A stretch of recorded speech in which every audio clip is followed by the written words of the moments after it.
Ya, pertama-tama ya, soal sekularisasi.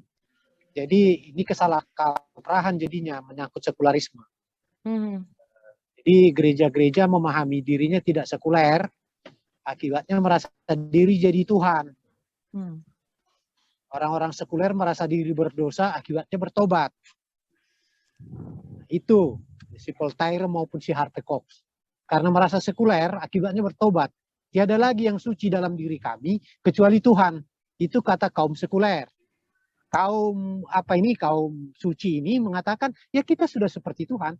Kita tidak berdosa, tidak perlu bertobat. Jadi di situ saya kira, dan karya-karya ilahi sekarang ini, jujur-jujur saja, lebih banyak terjadi di luar gereja. Karya-karya ilahi.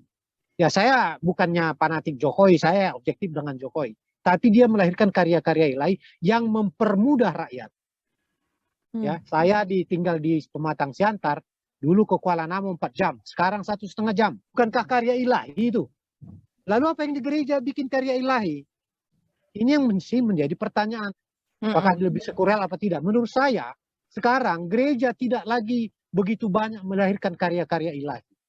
Itu yang mesti kita lihat, bukan soal sekularisasi atau tidak. Supaya kita melihat itu. Karya-karya ilahi lebih banyak. Ya, puncak-puncak iman.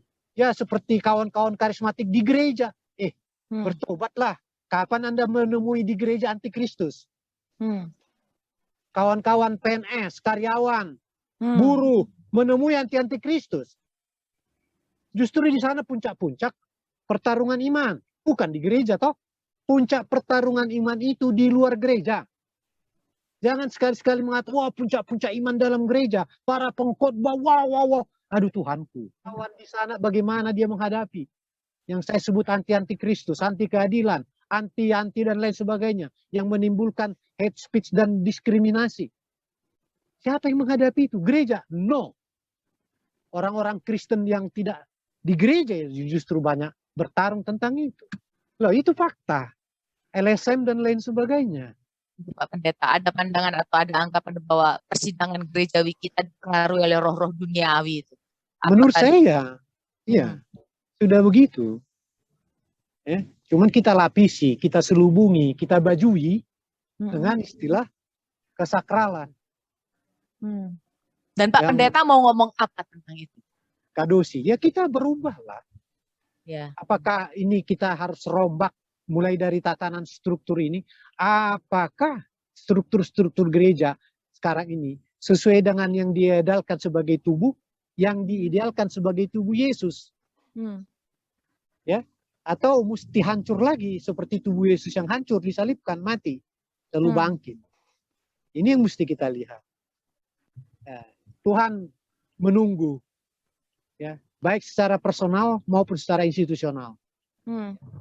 Apakah kita ini kepadanya kita berkenan? Kalau berkenan tanpa kita minta, dia udah sediakan berkat yang terbanyak. Sampai kita kena status dibenci, itu yang paling saya takutkan.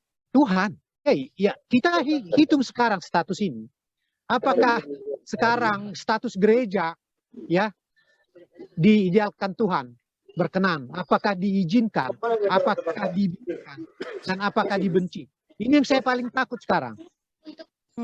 Ya ini memiliki konsekuensi. Dan ini saya kira, ini teramat penting bagi kita, terutama untuk suksesi, supaya kita menyadari, tidak ada lagi pimpinan-pimpinan yang personal, yang karismatik.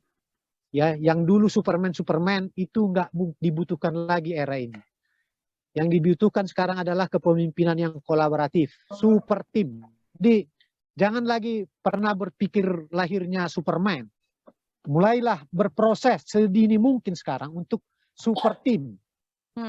Jadi kepemimpinan yang kolaboratif. Tidak mungkin lagi ada kepemimpinan tunggal, kepemimpinan di masa depan. Jadi bagaimana di tingkat sinode memulai kesadaran-kesadaran ini.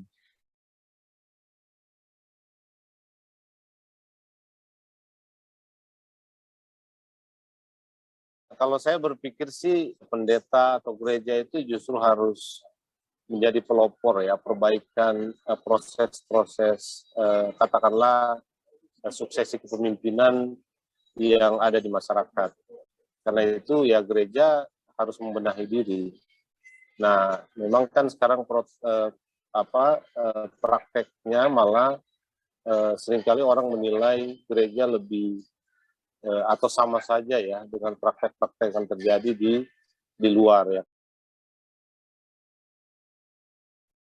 Baik, yang pertama, saya sepakat bahwa hari ini orang melihat kapasitas.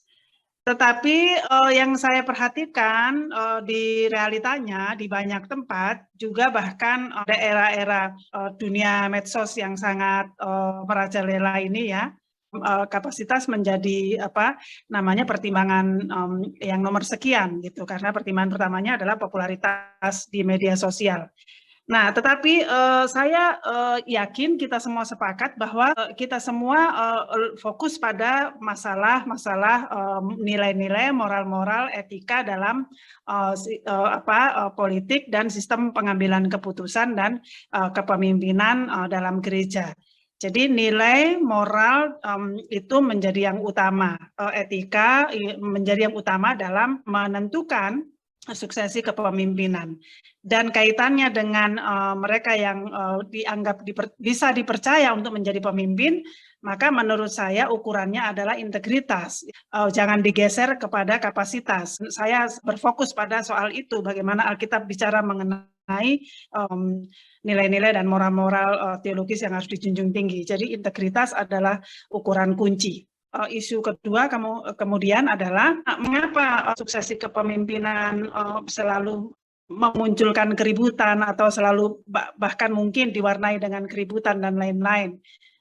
Pertama-tama itu karena orang melihat suksesi kepemimpinan sebagai pertarungan kekuasaan, sehingga orang melakukan segala cara supaya ia bisa merebut kekuasaan. Itu sebabnya suksesi kepemimpinan gereja tidak boleh diperlakukan sebagai arena pertarungan kekuasaan. Ya, suksesi kepemimpinan gereja adalah agenda rutin sekaligus agenda kunci karena ia menentukan maju mundurnya perjalanan organisasi dan komunitas gereja. Tapi dia harus menjadi sebuah arena di mana trust, kepercayaan tadi, trust menjadi nilai yang utama. Dan kemudian kita menggunakan cara-cara yang bermartabat dan terhormat menurut Bung Jerry tadi. Nah, yang terakhir, silakan. Tadi kita sepakat mengenai fungsi pengawasan. Maka saya mendorong kita semua, warga jemaat, kita semua warga gereja, ya GPIB dalam hal konteks diskusi kita, melakukan fungsi pengawasan kita. Ya, kalau dalam pendidikan politik di luar gereja itu fungsi pengawasan oleh masyarakat itu kita fokuskan kepada begini biasanya bunyinya ya.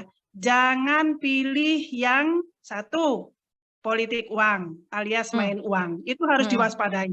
Jangan biarkan praktek-praktek kotor seperti itu mewarnai suksesi kepemimpinan gereja kita ya, dalam berbagai bentuk. Tadi saya sudah jelaskan bentuk yang terang-terangan, dropping uang, sampai bentuk yang tersamar, mentraktir dan sebagainya.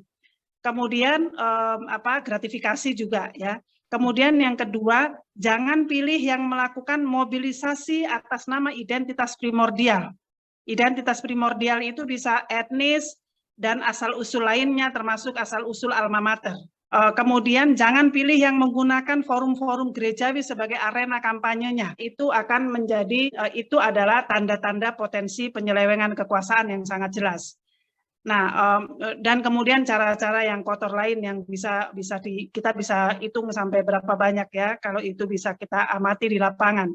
Nah, itu menurut saya akan menolong kita untuk memastikan bahwa proses suksesi kepemimpinan kita, gereja kita adalah suksesi kepemimpinan yang gerejawi karena ia mengutamakan nilai-nilai dan moralitas etik yang kita junjung tinggi, yang memuliakan kita sebagai manusia dan terutama sebagai warga gereja yang akan bekerja melayani Tuhan melalui pelayanan pada umat dan masyarakat.